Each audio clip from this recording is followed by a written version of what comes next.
was hearing it. Yeah. Hello. We're back. We're back. Thank you.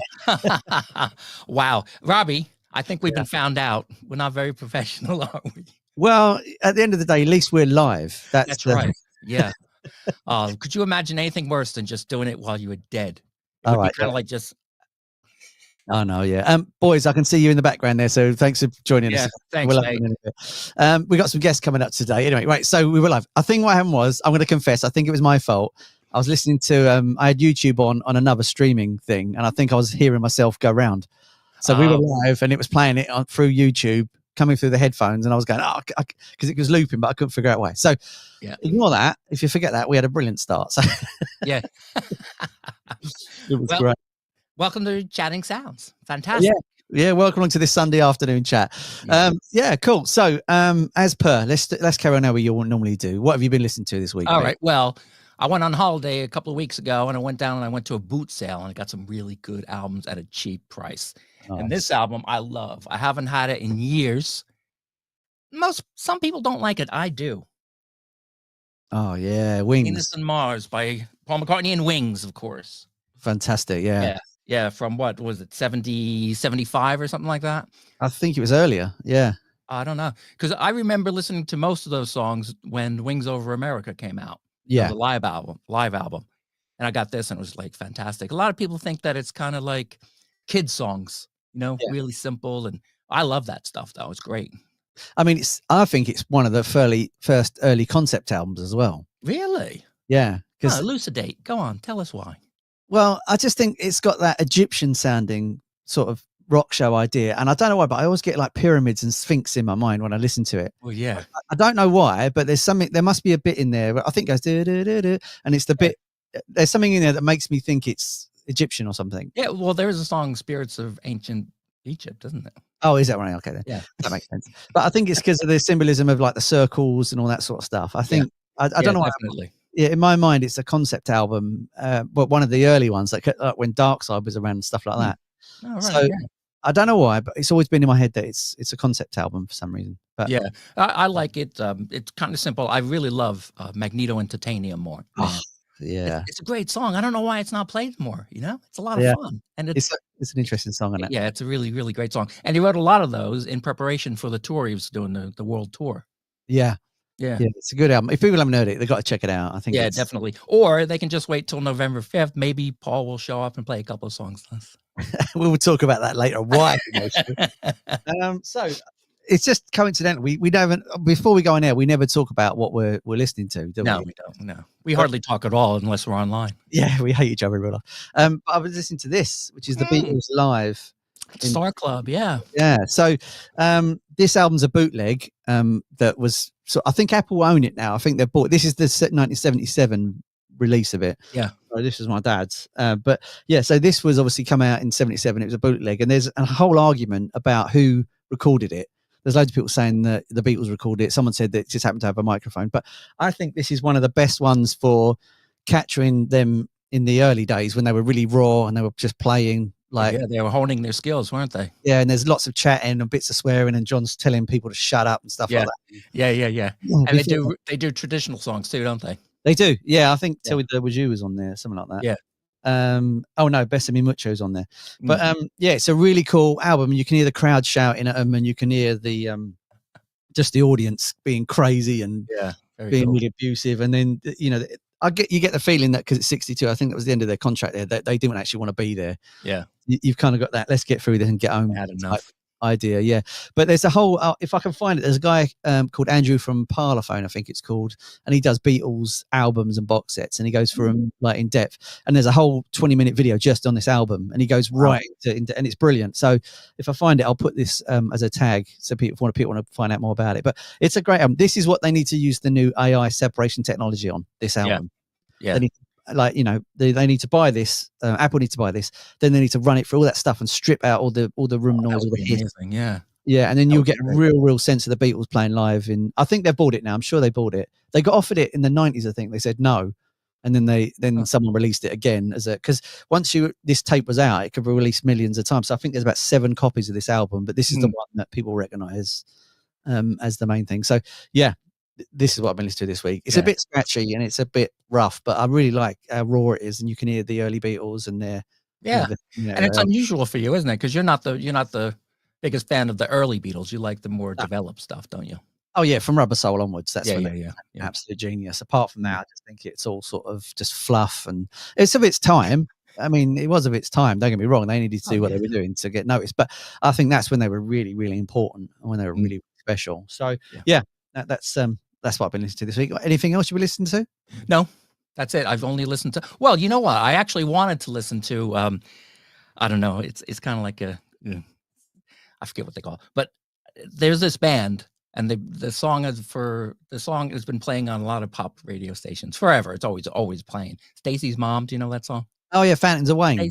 Yeah, exactly. Yeah. Fountains of Wayne. So I had their album from the 90s. I can't remember what it's called. Something like Weather and Traffic or something like that. And there was a song called Somebody to Love. It was really much better than Stacy's Mom. You know, they've got 6 albums. They've got a lot of stuff. Really? And a lot of it is better than, you know, the one song that they're remembered for, but I couldn't find it. I don't know where it is. So that's all. I mean, did the singer pass away recently? I thought he passed away. Yeah, he did. Yeah. I don't know if it was recent. I don't know when it was, but yeah, he did pass away. Good man. Interestingly, about 4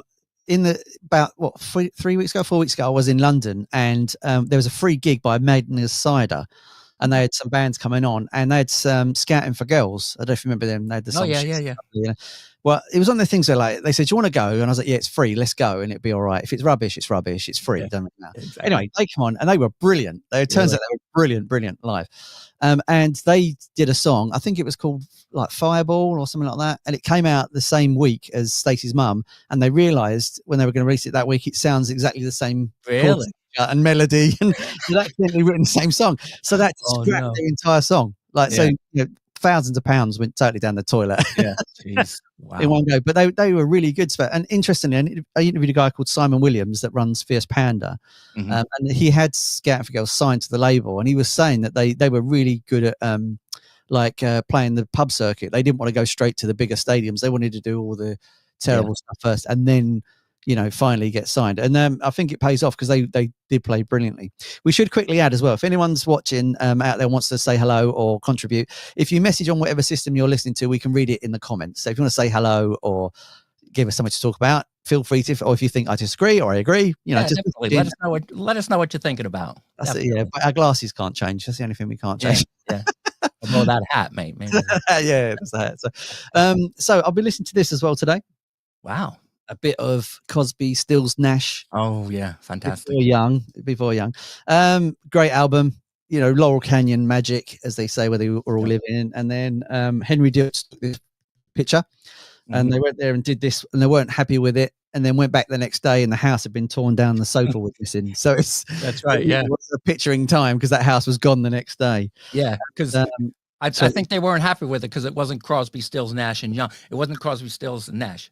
You know, they were in the wrong order. Then they thought they'll flip the photo, but then they'd be wrong. You know, Stills would have it wrong with his guitar. That's right. You know, so yeah. But it's a lovely. I think some albums, when you listen to them, they can be Sunday albums, if that makes any sense. Like, this sounds perfect on a Sunday when you're chilling out, and it works. Yeah. It's an absolute beautiful album. I love that album. It's great. And I don't know if you've ever been to LA. Have you ever been to LA? No. No. Well, when I went to LA, we did a tour of Laurel Canyon, and they took us to where that shack was. Wow. You know? And you could really feel it. And throughout the whole thing, with the Neil Young's house, we went to the guy from Aerosmith. What's his name? Steve Tyler? Yeah, Steve Tyler. He still lives there, actually. Does he? Yeah. And I was looking at the canyon and everything, and then everyone's turned around like, what the heck? And he goes, you just missed Steve Tyler going into the house in his car. Whatever. Sod off. Yeah. I think it's a great Sunday album. Like, another one for that would be George Harrison's All Things Must Pass album. Oh man, I love that album. That's another Sunday album. You put it on a Sunday morning, it all makes total sense, and you can sit and chill and like that. And it's just wonderful to listen to, isn't it? It certainly is. And that song in particular, I'm going to have that song played at my funeral. Oh, what? My Sweet Lord? Past. Oh, no, nice. Past. I love that song. You do? Yeah, I do. But that's considered that only if I die, you know, because I am working on some things. So we'll see what happens. Next week, I went, dong, Pete Saxa. Jesus. So did you want to play some music to start? Yeah, let's play a video and then we'll get the guys on, okay? Okay. So this is a video from a band that we've played on Unknown Sounds. They're from California. They're really funky, R&B, a little bit of hip hop. They're great. And they honed their skills because they did a 3-year gig in Anaheim in California at Main Street in Disneyland. Wow. Yeah, so they had to play the songs that they were told to, but they also slipped in their original songs. So every night they got crowd reaction by like 1,000 people, so they know what was working and what wasn't. That's really good. Yeah, so let's have a song by them. They're called, what are they called, mate? Undecided Future. Oops, one sorry. I'm really bad at this. I can't see it, and it's not loaded, so I'll just have to do that now. Because we went off, didn't we? We did, yeah. Yeah, so it's just here. So here it is, Undecided Future with the song You. Shall I play it? Yeah, you play it, mate. It's not working on my end. 1, 2, I'm 3. thinking about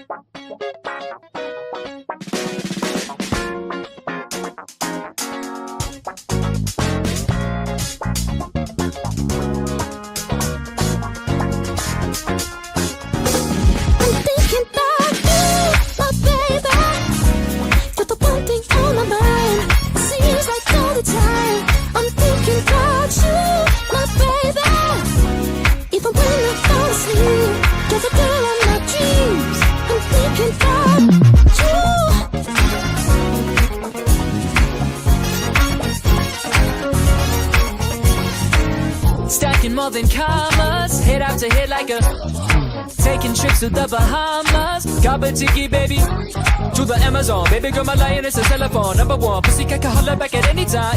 Spirits got me dripping up an echelon. You my heaven, baby, I don't need the hot sweat it up inside the sauna. Even when it's feeling, ain't nobody ever saw us, and nobody stopping us. Lord, I got the keys to the getaway. One day, one time, it's a sunny day. My top drop cause we fancy. Your top drop cause you're so into me.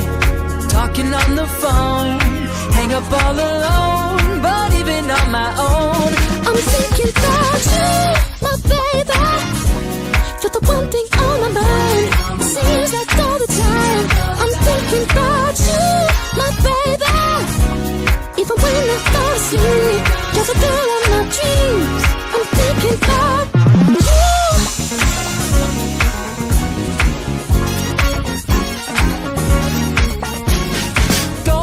Tonight, rolling up and sipping on Bacardi.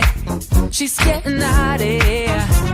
But ladies party all around the world. Tell them I'm sorry, cause you're my only girl. Conversation late at night, hang up, say goodbye. Not around, but still I fight. I'm thinking about you, my baby. You're the one thing on my mind. Seems like all the time I've been thinking about you, baby.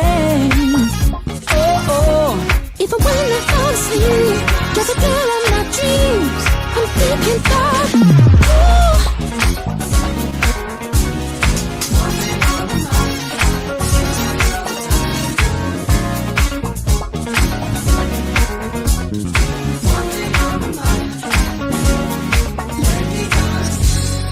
Love the way you dance, so gentle with your hands. You're the best, I'm so blessed I get to be your man. Each freckle on your face so perfectly in place. Amazing constellations like in outer space.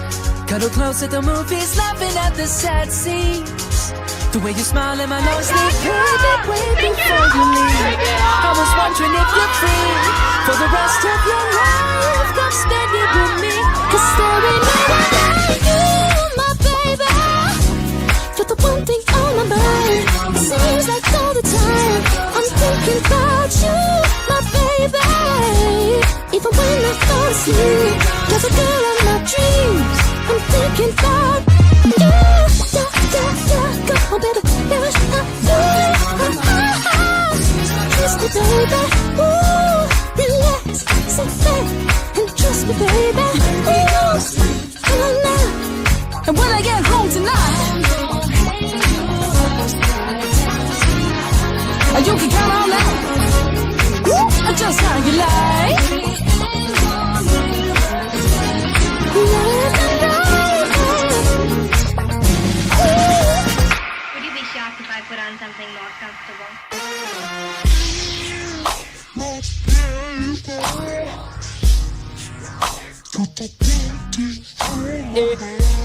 got me tripping up a echelon, yeah. Pussy can hop back at any time, yeah. I got the keys to the getaway, getaway, getaway.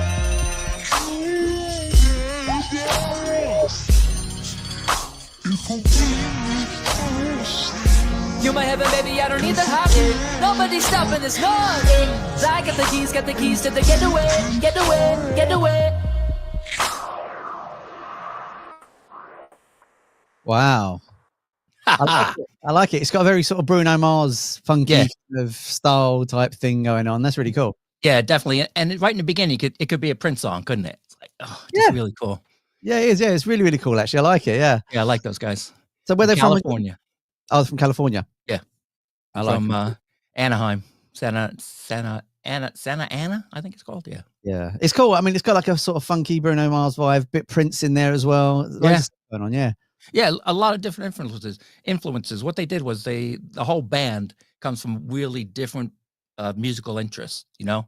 Yeah. And everyone's equal. They all contribute, put everything together and come up with what they come up. They've got a wide variety of music. It's really, really good stuff. Yeah, I liked it. I thought it's really interesting. Yeah. I mean, there was another band. What was that other band that did the same sort of thing? It was The Feeling. They were playing in I think it was like south of France, and they were gigging and they were doing the same thing. They were doing covers and they put their own songs in. Oh, cool. And they worked out the same sort of set list. And you know, all those songs like I can't remember their songs now. You know, anyway, they were doing the same sort of thing and they're popping them in, and that's how they decided their sort of structure as well. That was really cool. It's a good way to do it, isn't it? If you got that resource, why not use it? Yeah, definitely, yeah. So, are we going to have some special guests on now? Yeah, let's get the guys in. Fantastic. Right. Hello, guys. Hi. Hello. So, Pete, over to you. Yeah. So we've got Matty. Hello, Matty, and we've got Jake. Hiya. These guys are in the fantastic band Say Yes, Do Nothing. You got any stickers? Yeah, Jake's the bass player and Matty's the drummer. Yeah. Matty's quite shy though, because he runs away a lot. Oh, there we go. Yeah, Say Yes, Do Nothing. Can I just like slap these on your wall and just go? Sure. But yeah, hey, he's got one. Yeah, I've got a whole bunch, mate. Yeah. Pete came to see us last night at the Beehive in East London. That way. Yeah, what a gig it was. Did you enjoy it? Ah, fantastic. These guys, Say Yes, Do Nothing is my favorite band right now. Yes. Yeah. Seriously, Cool. they are so good. You know, musically, they're really interesting, and they love each other so much. You could tell that. You know, you guys. I was watching you guys last night, and it was amazing. What was that song you were doing when Dave said we're going to do a real difficult one now, and Jake, you came out with, you know, an explicative. Oh no, was it Lockdown? I think it was Lockdown. No, it was the one Brave after Lockdown, I think. It was Drop a coin, I think. Yeah, that's it. Drop a coin. Yeah, drop a coin. It's so fast. Yeah. Like, I was struggling as well because like your face like I was like when I have to go fast and it's, you know, it's full speed and it takes it out, honestly, like to do that for like 5 minutes straight. It's quite a long song as well, considering how fast. Yeah, you guys did a great job though. And I love at the end, you know, you looked at each other and gave a high five, like, yeah, we did it. It was all right. We're like, yes, it's over. It's over. No. The pain is over. Yeah. We've got a few battle scars from last night. The kit I had, because it was the in-house kit, it was it wasn't a bad kit, but the stage was quite slippery, so everything was like moving away and shuffling away from me. And I have a weird setup as well because I have the ride symbol on the left side instead of the right. Otherwise, I'll never use it. So yeah, I play kind of like Ringo. So instead of crossing hands, I just play on a right-handed kit and just open my hands instead. Oh right. So if I have the ride on the left, that's how I play. So it's a pain in the arse for people on the stage. Yeah. Because I have to move stuff about and so it took me a while to get set up last night. Yeah. Robbie's a drummer, aren't you, Robbie? I was back in the day, not anymore. Oh, right. Did you play in a band or? Me, yeah, I played for a long time. Played for about 20 odd years, and then you know how it goes. You just I got to the point where I just got too old for it, and I just thought, hey man, you're never too old to play the kit.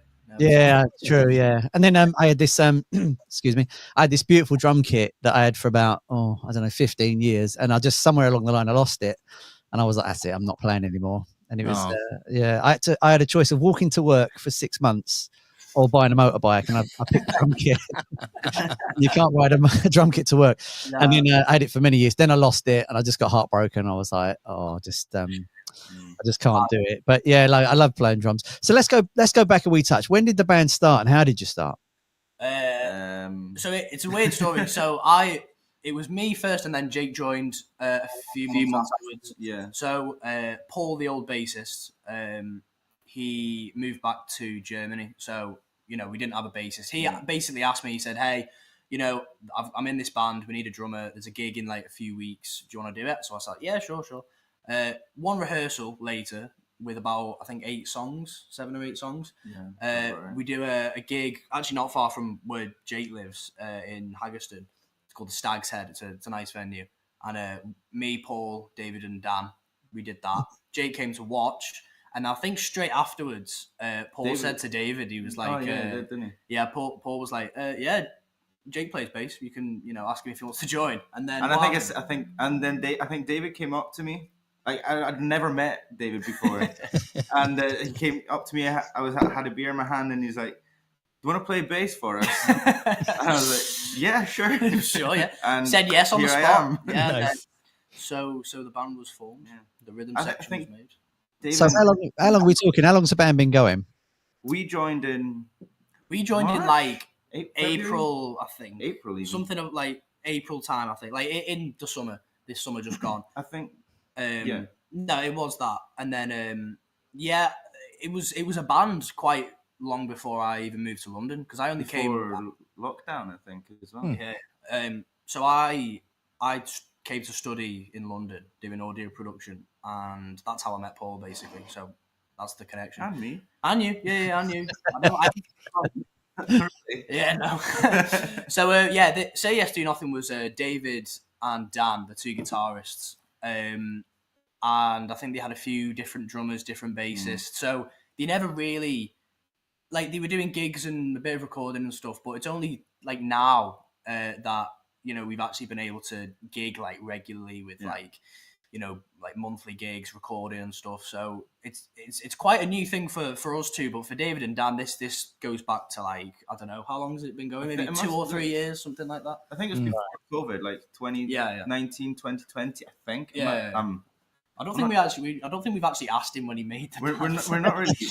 We don't really talk about that. Terrible. We're a terrible rhythm section. We don't know anything about our bands. But the rhythm section's the most important. Anyway, so when it comes to songwriting, does someone just bring it in, or do you sit around as a group with a bones of a song and then start working from there? No. So the songs I had to learn for the first gig was pre-arranged. Like he had them on SoundCloud, I think. So all of the songs, he basically just said to me, "Is the set list? Can you learn it for the gig?" I said, "Yeah, sure." So all of those songs are David and Dan's collectively. So there's about 10 songs. So we haven't. We've changed the songs a little bit because there's different players. Yeah, because we're new, and we've been re-recording them and stuff. So in that sense, we've put our spin on the old songs, if you know what I mean. Yeah. It's quite. We haven't actually sat down and made a song per se. We just get in the rehearsal room, and if we like how it sounds, we keep it in. Do it for the gig, because it makes gigs more interesting than for people who keep coming and seeing it. So you don't hear the same song like over and over again. Yeah, that's definitely true. I played. I interviewed David not too long ago, and we played some videos on there, and one of them was "By the Grace of God." Yeah. Now, great song. I don't know if you guys heard just the recording of that. It is quite Neil Youngish. It's very straightforward. But when you guys play it live, it's a totally different song. It just blows your mind, because it starts out the same way and then it just goes, "Rah!" It's fantastic. Yeah. It's very. I think you can hear the energy when it's live. Yeah, man. No, because that is a personal favorite of mine to play, because it's just everyone has. It's a good one. Everyone has fun doing that. Yeah. And last night I got my. I'm going to call it the initiation of Say Yes Do Nothing. Got my own cowboy hat. That's right. On stage. So happy birthday, by the way, mate. Thank you. Thank you very much. Well, you can see I've got grey hair already. I'm getting old. Getting old already. Yeah. Yeah. What is it? 20? I'm 20 years old now. Not a teenager. Rough. It must be rough on you. Yeah. I can't call myself a teenager. I have to be a young man now. Which Yeah. is, Hey, you have to grow up. You're an adult now. I do look like I'm 5 years younger than I am, but Yeah. I hope that stays for a while at least. Yeah. You know what I like what you did what they did yesterday with what was it? The Swaller and Holler? Yeah, Swaller and Holler. Yeah. Basically, the country version of Cheers. Yeah. So Robbie, they all had a drink and they're all like, let's swallow and holler. It's like, yeah, and they're all. Man. You didn't have a drink on stage. Ah, come on, man. No, Jake didn't. Jake's too into it, you know. He's got to concentrate. I'm very confused. Yeah. The worst gig. Well, not the worst gig. The worst time I had at the gig was we were setting up. I had my drink next to the kit, and we didn't even start playing. We were setting up. David comes over and like knocks the whole pint on the stage, and I'm there like playing, like sweating. I'm like, my throat's like dry, and I'm like, I missed my pint. That was the assembly, right? That was Camden Assembly, yeah. So we did. So we've done the Beehive yesterday. The last one was Camden Assembly, which was a great gig. Yeah, it was amazing venue. Were you? Oh, you were there? Yeah, I was there. Yeah. I didn't meet you, Matty, but I met you, Jake, briefly. Yeah, because we only met last night. Last night, yeah. Yeah, it was great. Matty, sorry, Jake, the song you sang yesterday, what was it called? Brave Enough to Laugh. That's a great song, man. You do a really great job on that. Thanks a lot. Do you enjoy singing? I love singing. I mean, I in previous bands, I was always the guitarist and singer. So it's a nice little thing to be able to do. I think it comes natural. Yeah, definitely. You got to speak to Dave, because I know Dave. You know, he wants that spotlight. Yeah. He likes like pushing it away from himself though. Like he wants you to sing a song. Yeah, he wants me to sing, which is it'll be a cold day in hell, I think. But Brave Enough to Laugh. It's a funny story because David wrote that song and he sang on it. And one day he just said to Jake, he was like, I think you'd sing this better than me. Do you want to take this song and play and sing on it? And he was like, yeah, sure. So like that kind of thing of like swapping it up and I was only kidding about him wanting the spotlight, you know. Oh no. He's even when he's when you guys are on stage, you guys got such a great relationship between each other, you know. Yeah. Like he's always coming up to you guys and going against you, and Matt and you and him look at each other in a certain way. It's fantastic. Yeah, there was one gig where I think I started to which song was it? Grace of God. At the end of Grace of God, we go into like a faster part at the end. Yeah. And So I Brimful of Asher. Yeah. So it's Huey. Yeah. So I stood up and I was playing the kit like standing up or trying to, and Dave comes over to me like next to me and just starts kicking me. Sorry. That's all right, man. I was doing so well. I know. I had a word with him last night about it. He just starts like coming over and kicking me when I'm playing. It's so funny. Yeah. That's great. And one other thing about last night with Lockdown, Matty, do you prefer Matt or Matty? So people my age call me Matty. I find that, and then like my mum, like adults call me Matthew. All right, I guess I should call you Matt. Matthew. I'm not gonna call you Matthew or Matt, but it's Matthew is like a very like. Yeah, I'm not fussed. Matty, Matt, whatever. What's your last name? Poole with an E. Okay, I'll call you Mr. Poole. Mr. Poole. I do that. You know, only people call me Mr. Poole. It's so funny. Back in Liverpool, I used to get called Pooley. That was a thing. Yeah. Same with my dad as well. He used to get called Pooley all the time. Yeah. Scousers. Yeah. Well, in Lockdown, in the song Lockdown last night, there's one point where you're really going nuts on it. Do you remember? Yeah. Your facial expressions, man. You are so into it. You can just feel the beat going through you. It's brilliant. It's amazing. Thank you. Robbie, you have to see this band. Well, you're gonna. soon. Yeah. But yeah, they are really sincerely. They're they're my favorite band right now. They're great. Oh, you're gonna make me blush. Well, you're all masterful with the instruments, but a lot of people are like that, That's true. Yeah. But Dave's got a great sensibility in writing, and so does Dan.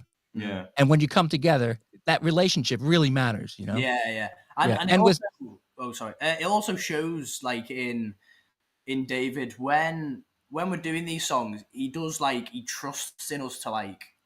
He basically he basically said to me, I want you to do a solo in lockdown and just go crazy. Yeah. And I was like, right, I can do that. And every time it comes up, I'm like, oh God, I'm going to mess it up. But he he does push us to like, just make the live shows a bit more interesting. Yeah, exactly. Yeah. Well, he's told me that he's very, very lucky to have musicians like you guys on board. Oh, he sings our praises a lot, yeah. And to be honest, without David, we wouldn't be a band because he, bless him, he does the t-shirts. Yeah, he gives out, he gets the stickers, he organizes the gig. Yeah. He is like the man. He's the workhorse behind everything. He's the workhorse. We're just, here to help him out as best we can. Yeah. It's a good dynamic because he works hard, especially having like a full-time job as well. Mm-hmm. Oh yeah, and he's married and everything. He's married. He's got kids. That's hard work. That's right. Sorry, Dawn might be listening. Being married. Yeah. It's and he's quite the showman. He's a really good showman. Absolutely. That's what he does best. It's the crowd work. I think he threw a book into the crowd last night. He did. His favorite book. That was weird. Yeah. I don't know what book it was. I do. It was John Steinbeck of Mice and Men. Oh, was it? Oh, I don't know. Classic. Yeah, someone got away with that. Yeah, we have to read that in school. Exactly. Yeah. George and Lenny. Fantastic. Is it George and Lenny? That's them. Yeah. Tell me about the rabbits, George. So I read it in school and I forgot all about it straight afterwards. No, it was great. It was great. Great book as well. The video you just showed us, the guy Undecided Future, yeah. Yeah, great. It's a good track. It kind of reminds me of there's a band called Noah, Knower, and they've got a song called Overtime. And I think if you like that kind of stuff, you will like. It's similar, like it's a bit quirky, it's fun. It's not too serious. It's like a bit playful, but the musicality in it is like amazing. Like they're so good that we're playing like together. There's the live version of that song. It's called Overtime by Noah. I would urge you to definitely check it out. Yeah. Well, I don't know. You guys probably haven't listened to my show, but I do a show called Unknown Sounds. You played Say Yes, Do Nothing on the last one that came out a couple of days ago. Yeah. Cool. But I play pretty much anything you can think of. It's all different types of stuff, from country to punk, reggae. We do everything.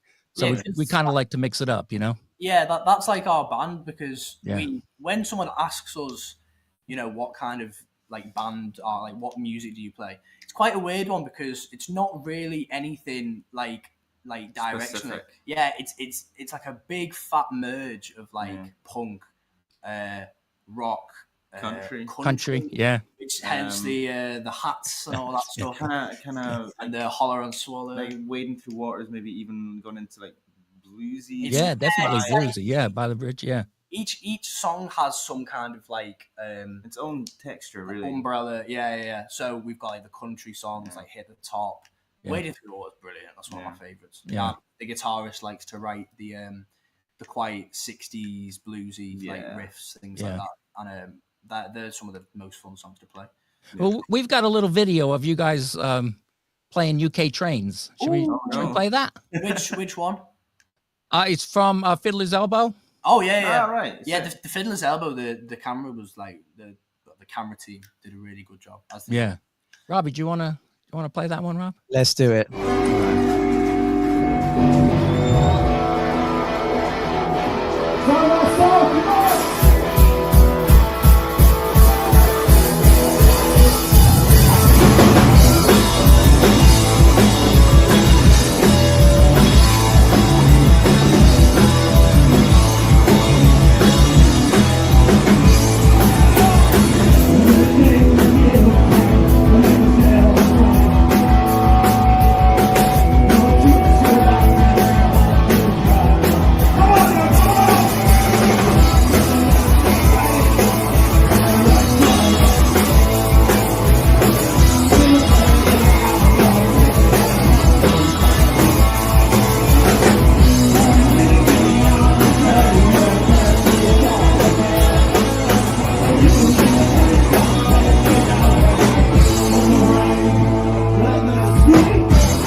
the end of the show, just finger sticks, style.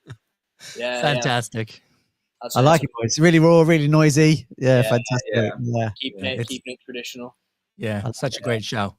It's And a great venue as well, the Fiddler's Elbow. It's quite renowned. I've never been there. Been there. Really good. Yeah, it's cool. It's definitely for the music lover. 100%. Yeah.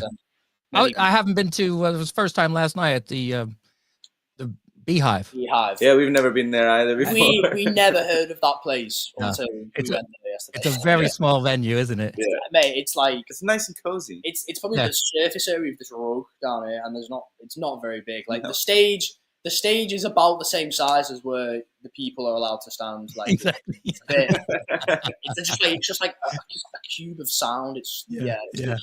But I mean, the gig's a gig.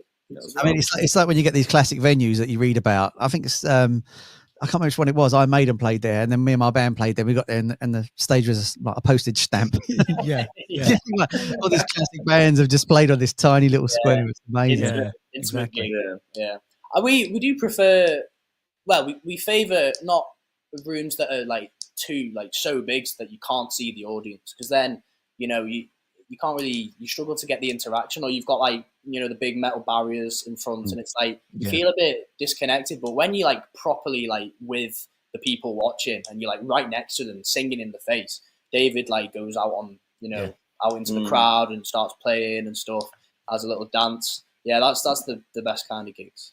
I played at a pub once in London, and we got there, and it was meant to be legendary, but I don't think it was. I think in their minds it was. And they had a shotgun behind the bar, and the ceiling had holes in it, and you could see people walking over the holes as we were playing. And their claim to fame was that Shane McGowan from the Pogues had drunk there. There's a picture of him leaning up against the wall, throwing up. Oh, lovely. And it was, it was one of those gigs that I'm really glad I played it, because it was awesome. In the long run, it was, when I look back now, I'm really laughing about it. But that night was absolutely terrified. Was it a very dive bar-ish? It was, yeah. This is like the East End of London in probably the mid to late 90s. So it was, it's probably been Bordeaux's now, and it's probably a wine bar or something. But it was just, it was just one of those sort of them gigs that you play a gig that terrifies you, but it was brilliant at the same time. And it was we've been to some venues, and we get there and we're just a bit like, oh god, this is a bit okay. Not necessarily the actual pubs themselves. Well, we've not had a shotgun yet. Well, we've not had a shotgun yet. We haven't seen shotgun holes yet, so I think we've been quite lucky with the venues. We've played at some really good venues, interesting places. Yeah. So they're a bit quirky in their own way. There's the St. Moritz. Mm-hmm. That was a good gig, though. Which is some kind of Swiss lit by red lights bunker kind of thing. Meant to be really prestigious. Where else we played? Camden Assembly. O2 was Academy in Islington was really good. Oh yeah. That was a good gig. Good place. Yeah. I think that's the biggest one we've done. Yeah, and that was the first one I played with you. Was that the first one? It was the first one I played with you. Yeah. God. Good start. It, yeah. Nice. Yeah. Pete, I'm going to play a track next, if that's all right. Yeah. Just so you know, I'm going to line it up. Lads, so let's talk about sort of recording studios now. Do you think recording studios are important, or do you think home production is more important nowadays? Well, both, really. Depends. It's what you want, I guess. Yeah. I mean,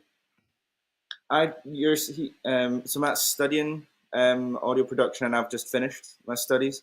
So we're all doing it all ourselves right now. Yeah. We've got a room where we recorded drums. Sound really good. Hardly anything done to them. Nice. And it's quite a makeshift process, really, because you've got all the gear and stuff, and if you need to do stuff at home, like tracking guitars, bass, that is, if you can do it at home, it's so much more relaxed. It's so much more relaxing. There's no going into the studios and having to time yourselves and things. It's very take your time with it, and I think that's where you make the best stuff, because you're chilled out in your own place, relaxed. But then things like drums, we can't have a drum kit in at home. Yeah, so things like drums and things. Yeah, but that's basically what I'm studying at the moment. Is just studio work and recording bands in the studios. So it's good to know how to do that, because if you need to do it, that's how. The sound will probably be better, or I mean, not Depending even. Not, I mean, You can get a good sound from home. Yeah, I prefer that. I think because I don't. Yeah. I'm not a big fan of overproduction. You know. Yeah, keep it. Yeah. Itself. And I mean, you'll never be recording drums through a Neve huge console that is in front of you. I mean, it's unrealistic. Like for the amount of the course I'm doing is only 2 years, so you get studio access, microphone access for these 2 years, and then that's it. And you kind of out into the real world. Then you have to pay for things after that. Yeah, I like that bit. Yeah. No, but if you can learn the skills, you'll save yourself a lot of money. Yeah. Exactly. But yeah, that's what I'm doing at the moment. Fantastic. I brought that up because I'm going to play a video in a second of a gentleman called Paul Da Vinci, and I interviewed him 2 weeks ago, I think. So he was around in the 70s, and he had a hit with Sugar Baby Love and Your Baby Ain't Your Baby Anymore. And he sings this high falsetto voice.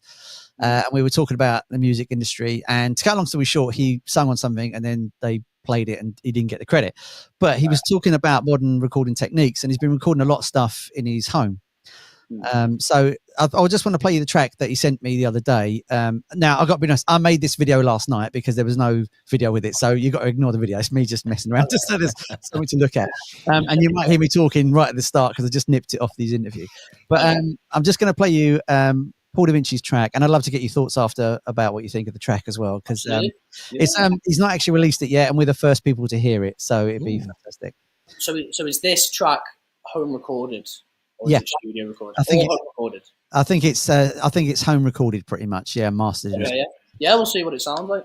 Okay, let's get it going. The kind of love that lasts forever, the kind of love that fills me up, the kind of love that's a miracle.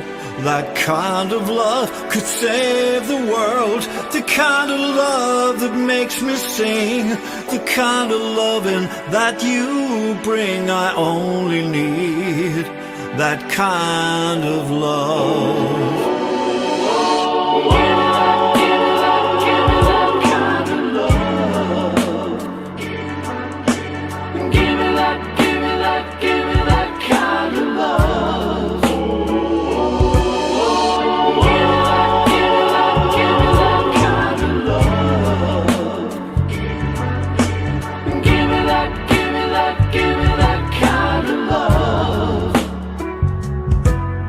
Love can be vanilla. Sometimes love is tough, but your love, I can't get enough. Love me like a sinner. Do anything you want. I just need the kind of loving you've got.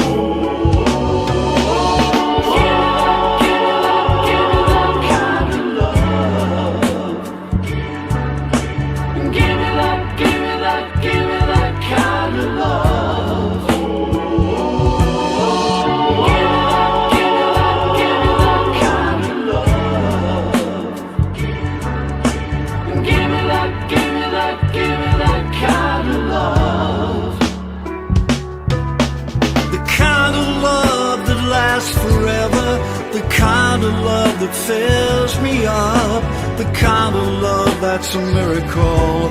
That kind of love could save the world. The kind of love that makes me sing. The kind of loving that you bring. I only need that kind of love. I don't have a castle, I don't wear a crown, but I'm a king when you're around. You got me feeling like a winner, standing out from the crowd.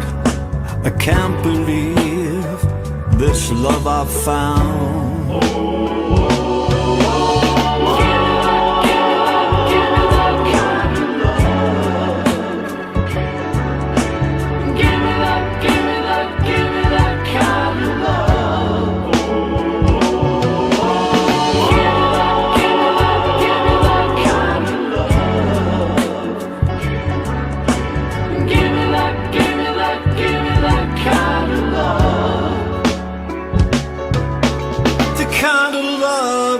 makes me sing. The kind of loving that you bring, I only need that kind of love. There we go. Paul Da Vinci there. The kind Oh, that was me. Good track, you know. Yeah. I like that. It's The kind of chorus, the chorus opens up really nicely with the harmonies in the back and stuff. So that if that was recorded at home completely, that's quite impressive. It's a good Cool, sound man. for it. The It's drums great. as well. Do you know how the drums were recorded, or if it's? I didn't ask. No, he was. He just sort of said he does a lot of home recording. Then I think he mastered it in a studio. But what's nice is, you know, Paul, who wrote that song and sung that song, he's 72. Oh, really? Oh, wow. Yeah. So it's that, you know, you have this sort of thing in the industry, don't you, where they just write people off after a certain age. Now, don't get me wrong. I mean, he's 72, so he'll have his own success with it. But if you gave that to someone else that was mainstream, I bet that would be a big hit, because like you're saying, the chorus is super catchy, isn't it? And I saw sorry, the guy with the beard, I can't remember his name. You were singing it. I watched you in the screen and you were singing the chorus. So Yeah. You started going. Yeah, that's it. So yeah, the drums are quite like I'm a real believer in like having dry sounding drums, which is like the kind of, you can achieve that in a studio really, like, you know, that's the kind of sound if it is. you've got a good room, it's really good. They sound like, the drums actually sound a bit like 80s or 90s drums, just like underproduced. Not like well overproduced as they are. Yeah, but that's like a stylistic thing, I think. Yeah, it's great. It reminds me like the drums, especially like a very Steely Dan. my favourites. Well done. What's your favourite tune? Any major dude will tell you, probably, and Peg, and pretty much anything else. Yeah, Like Dirty Asia, Asia is the best album, I think. No, come on. Yes. I think maybe Asia is, But Reeling in the Years, that's a great tune. it's great, isn't it? Yeah, I saw them live about 15 years ago, and they were incredible. Really? Oh, Yeah. jealous. And that's the first time I've seen someone run across a stage as well. They had a stage invasion. If you can imagine it, someone was running around. This big bouncer was like, woke up, went, oh no, to jump on it. You've got great grooves. But yeah, I mean, what I love about that track is like the harmony work in it, and he's a big fan of the Delphonics and all that sort of stuff, and you can hear that sort of soul sound in. Even soulish. Yeah, it's wonderful. Well, thanks, lads. I loved your opinion on it. So my next question for you is, someone very kindly has given us a comment. I can't pronounce that name, but thank you for the comment. It says, what do you think of the Beatles' new song, Any Day and Now and Now? I've not actually heard it yet, so I've not heard it either. No. It's a new track, yeah. So they're using John Lennon on AI to do a new track. Heard of that, yeah. I've not heard the song though. I think Have you? I've not heard the song yet, but I know that they used AI separation or whatever it's called to. I think Paul played with Glastonbury or something. He headlined Glastonbury, and he did so good. He did a I've Got a Feeling, and he had John like with the isolated vocals like singing on the screen and stuff. That was really cool. Brilliant. Yeah. So, lads, being a band, are you worried about AI coming in and just destroying the industry? Is it a thing that worries you? It's no, because you can never like. There's such a human like touch to making music that if like AI can make songs already. I mean, I think no one's gonna listen to it though, because it's I mean, to be honest, there's this, what is it? I can't remember what it's called, like AI Oasis or Oasis. Yeah. They made some. I mean, like my friend showed me a couple of weeks ago. It's really, really good. It's crazy accurate. But I think they will only. I mean, I suppose they can like just kind of copy style of a band. Yeah. I think what happens is stuff will be harder. Don't they study the technique and the style and the voices, and then they just go from there. They create really from good. there. Like, I heard that like it wasn't Oasis, because you could tell it wasn't Oasis, but you could tell it was very, very close. It's very accurate, scarily accurate, but I don't think it's a threat or anything. Not yet, because you can't go and see an AI perform live. Yeah. You know, if you're a bit of a traditionalist and you like to go and see the shows and things, then and I think that's going to stay for a long time. Yeah. But what about, I went to see the ABBA Voyager thing the other week, and that's pretty much AI sort of holograms. So once they sync the two together, it might be a sort of, you know. Yeah. I mean, it's going to progress from now anyway. So we'll see what happens. I hardly know anything about AI, so I have no idea. Well, Dan went to see the ABBA show, and he said it was like one of the best things he's ever seen. It's true. Well, that's concerning. I need to go and see that. I think I also do. It's still going on, isn't it? Yeah, it is. Yeah, it's got another 2 years, and I've heard that now Queen are in talks with the venue, so it could be a Queen show after. Oh wow! Yeah, that's. I'd rather go and see ABBA. I was listening to ABBA on the way here, actually. Really? I was like, I have like an ABBA phase, and I'm just like, right, I need to play ABBA. Alfie from uni likes ABBA as well. So my lecturer is like obsessed with ABBA, so he loves playing ABBA and stuff on the speakers. And great tunes. What can you do? They're great tunes. You can't beat ABBA in like what? It was 75, was it? Yeah, 75 to 80. Yeah, that's when they're really on fire. Yeah, I mean they'll probably be. I mean they're recognised now for like, Mamma Mia and stuff like that. But you're right. I think the songwriting is really underrated still. Second to none. It's like the pinnacle of songwriting from that era. Like amazing. It is. And they obviously had all the double musicians, like the double drummers, the double basses, like the Phil Spector sound. But I think they nailed it better than he did. I think it was. Yeah, they didn't wash it in reverb. They let it just ring through and stuff like that. And they're groundbreaking. I mean, the ABBA Voyager thing was one of those things where it's hard to explain what it was like until you see it. There's a bit where they're doing, I think it was Voulez-Vous or something like that.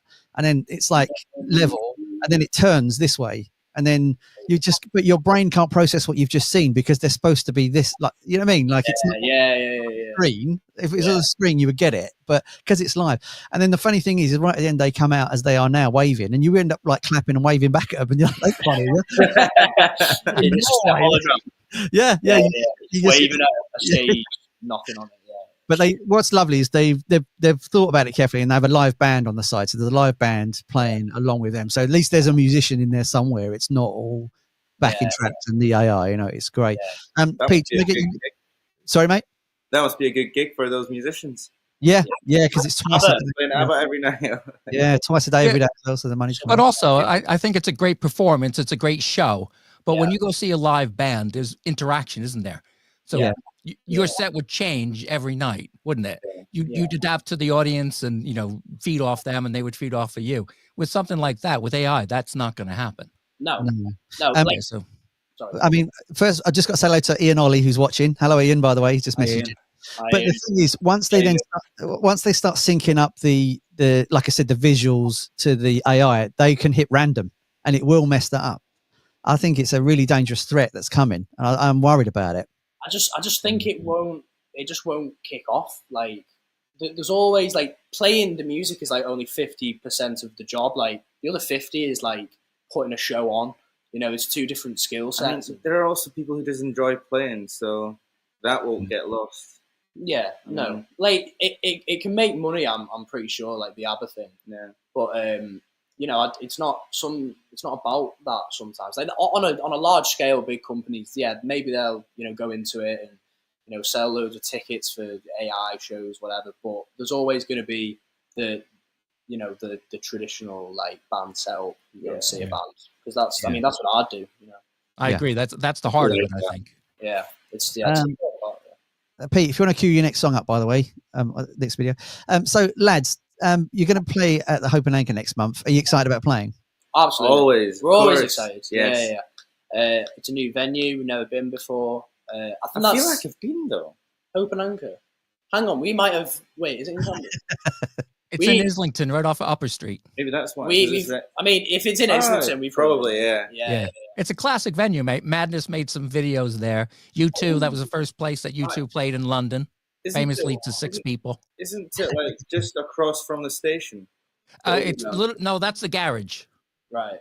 It's further down. If you come out of the station, make a right and go down. It's about 2 blocks down. It's a great place. You're gonna love it. It's down in the basement. Brilliant. Oh, nice basement gig. Yeah. Cool. Really gritty. Should we tell people why you're playing there, Pete? Do you want to tell people what it's about? Yeah, it's a well, I do a show, Unknown Sounds, and I've been wanting to do a live gig with promoting some of the bands I've played. And when I first did it, I emailed everybody that I played on the show, like, what do you think about this? And I had hundreds of people saying, yeah, I want to play. Yeah, I want to play. People from the US, from Ukraine, everywhere. And I was like, what the heck did I get myself into? You know? So what I decided to do was just ask 4 local bands to play, and thankfully Say Yes, Do Nothing said yes. And what we're going to do is we're doing a live gig on November 5th in aid of Musicians Defend Ukraine. Now, we've done some shows just for Ukrainian artists to get donations for this organization. They're great. They only help people. They help the musicians that are actually fighting on the front line. So really, it's a fantastic cause, and we're part of it. And I'm so happy to have you guys and Sunpin Leaves, Plague UK, and Unorthodox. So it's going to be a great night. Yeah, good lineup though. Yeah, So, it's going to be a lot of energy. Yeah, so the ticket sales are going to be donated to this. Yeah, charity. all the ticket sales are going to be donated. We're not going to ask for money at the night because I don't like, you hate going to these gigs where they're like, okay, you're here now, you're captive audience, give more money, give more money. Yeah, we're not doing that. Yeah. We'll have some merch maybe if you want to put £1 in or whatever, that's fine, but nobody's going to ask for anything, you know? Yeah. So we still got some tickets at wegottickets.com. Just search for Unknown Sounds. It's right there. Tenner. It's a tenner for a night. It's fantastic. And I paid 20 just to see you guys. Nice. We'll have a link in the description as well for people that want to find it easy. Just go to It's going to be great. Do they know about the song? I guess. Yeah, so we've a song. There's a song called we saw it, UK Trains. There was a slow version of that song way back when I started, and I heard that, and I always wanted to play the slow version, but we never do it live because we want to, we want to make sure people stay in the room and not go off for a drink when they hear the quiet song. And so the fast one's one of my favorites. Yeah. And he hates playing slow, obviously. So yeah, we changed it up, chopped and changed up UK Trains, the slow version, and kind of, in homage to the whole Ukraine thing, we changed the lyrics, and I think we're gonna release that soon as well, aren't we? And we're gonna play it. To be honest, I'm not too sure what the deal is. That's all David. Well, we're definitely gonna play it at the charity gig. Yeah, Dave told me that it is being. Did you guys record it yet? Yeah. We recorded it. Yeah. So it's going to be released, and all the proceeds are going to go to Musicians Defend Ukraine. Yeah. So I'm just so happy about that. It's really an honor that you guys are doing that for us. Thank you. No, it's all right. You're welcome. We recorded the drums a few weeks ago in the studio. Last week, was it last week? Yeah, it was last week. So it was quite an easy, quick process. We were doing all the other songs as well on drums. And it came to that one, doing it at the end, and it was, it was really, it's so fun to play. It was amazing. Well, you got it really. You feel good about it. One take. Yeah. Brilliant. 1 take wonder. Yeah. That's when it's easy to edit and mix. Saves you all the comping time. Yeah. Clicking. No, the song's finished. We recorded it finished Friday, Saturday, and then I mixed it on Monday and mastered it on Tuesday. In your own studio? Yeah, here at home. Oh, fantastic, yeah. Sound like Craig David. I recorded it on Monday, mastered it on Wednesday. Yeah. I did, in the interview, Dave actually plays the song live on the interview I did with him. Oh, really? Yeah, he just, him and a guitar. I did like watch, because I was on the way somewhere and I was watching it. I think it was on the train. But I got distracted by something. I need to watch the whole interview. Right? It's quite good, actually. We've had really good response. Robbie, have you seen that? I saw the video, because I did. Yeah, we got like 1,100 views. Oh, nice! Really? Wow! In 2 days, it's amazing. Dave's a celebrity. Yeah, it's a celeb. Because celebrity status. Red coat and green hair. Yeah, Dave is quite a man. Right. I'm afraid time is against us, so we might have to sign off. So Pete's got one more video to play. Lads, thanks for joining us today. It's been an absolute pleasure having you on. It's been a pleasure. It was great. Thanks, guys. And we'll look forward to seeing you next month. November 5th at the Hope and Anchor. That's great. Cool. Thank you, lads. We'll see you in a bit. Guys. Thanks so much. Thanks a lot, mate. Thank you. So, Pete, cool. What a cool band. Yeah, nice. Fantastic, mate. They're great guys. They love what they're doing, and they do it really, really well. And then if people want to come along, tickets will be available in the link in the description. You can come along and meet them and get stuff signed and get books thrown at you. And everything like that. It's going to be a crazy, crazy night. All that. It's going to be great, yeah. Let's play one more video. We'll just play it as we go out, okay? As in, you want to play it and then leave? Yeah, is that all right? Yep, I just got to be quick on the button. That's all. So, all right, no, we can come back, whatever you want to do. We'll But do. I love this band. It's called Battery Farm. They're from Manchester. They're a punk band, but this song is a bit skewed. You know, it's really, really interesting video. So let's have a listen to that now. Are we going to come back? Yeah, we'll come back. All right, correct. The Battery Farm.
I love those sweet love songs. I wasn't expecting that sort of heavy metal drop there. That was really cool. I love that. That was really, really cool. Yeah. Did you like it, Robbie? Really? Yeah, it's good. I like a little bit of that sort of screamy stuff. It's really cool. I didn't expect the EastEnders references either. No, it's strange. Very strange, isn't it?